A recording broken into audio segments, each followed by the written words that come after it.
Hello po sa inyong lahat mga ka-crypto. Ako po si Pinoy Crypto Trader at sa video na ito ay atin pong pag-uusapan ang tungkol dito kay XRP. Kung saan ang sabi po rito ay XRP set for weekend rally. Could it hit 80 cents? Ayan, sabi rito ay handang-handa na raw itong si XRP na makaranas ng pag-angat sa presyo or rally ngayong katapusan ng linggo na ito. Kaya ang tanong rito ay magagawa kaya niyang akyatin ang presyong 0.8 or 80 cents. Kaya ayan, bago po tayo magpatuloy ay nais ko lamang po munang bigyang linaw ang aking disclaimer kung saan ang nilalaman po ng video na ito ay hindi po ito isang financial advice. For education and information purposes lamang po ang layunin nito. Maliban po dito ay nais ko na rin pong magbigay babala na wala pong kahit anumang group chat ang Pinoy Crypto Trader. Yan, diretso na po tayo sa technical analysis dito ng Changelly. At ang sabi rito ay Changelly, a trusted cryptocurrency exchange, unveils an intriguing forecast for XRP over the weekend. According to their analysis, XRP is set to witness a surge in value, potentially achieving double-digit gains.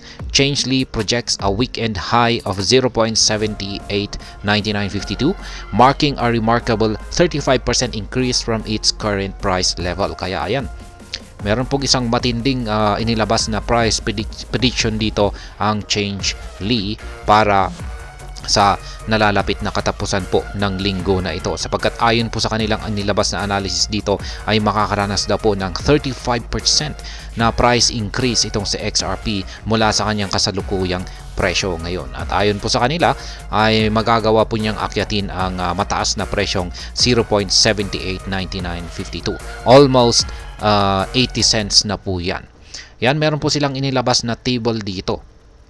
Yan, April 5, bukas po yan sa atin. April 5 ay makakaranas daw po ng pag-angat sa presyo itong si XRP ng 26.91% at aangat ito sa presyong 0.739393. April 6 ay angat po siya ng 35.58% at ito po ay may katumbas na presyong 0.789952. April 7, ayan, April 7 ay dito na po aangat ng ayan, medyo bahagyang babagsak po siya ng 28.5% sa presyong 0.748688. Kaya ayan, dito po sa April 6, dito po siya talagang aakyat sa almost 80 cents. Ayan, 0.789952. Ayan, 35.58%. Kaya ayan, April 6.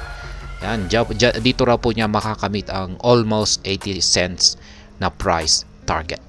Ayon po yan sa inilabas na prediction ni Changelly.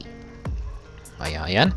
At hanggang dito na lamang po tayo sa video na ito. Sana po ay inyong nagustuhan ang aking paliwanag dito. Kung inyo po itong nagustuhan ay pag-click lamang po ang like button nito. Para naman po sa mga bago lamang dito, kayo po ay aking inaanyayahan para mag-subscribe. Pag-click na rin po ang bell icon nito dahil ito po ang siya magsisilbing notification nito sa mga bago kong videos na akin pong ina-upload sa aking YouTube channel na ito. Marami pong salamat sa panonood. Ingat po tayo lagi at God bless po sa ating lahat.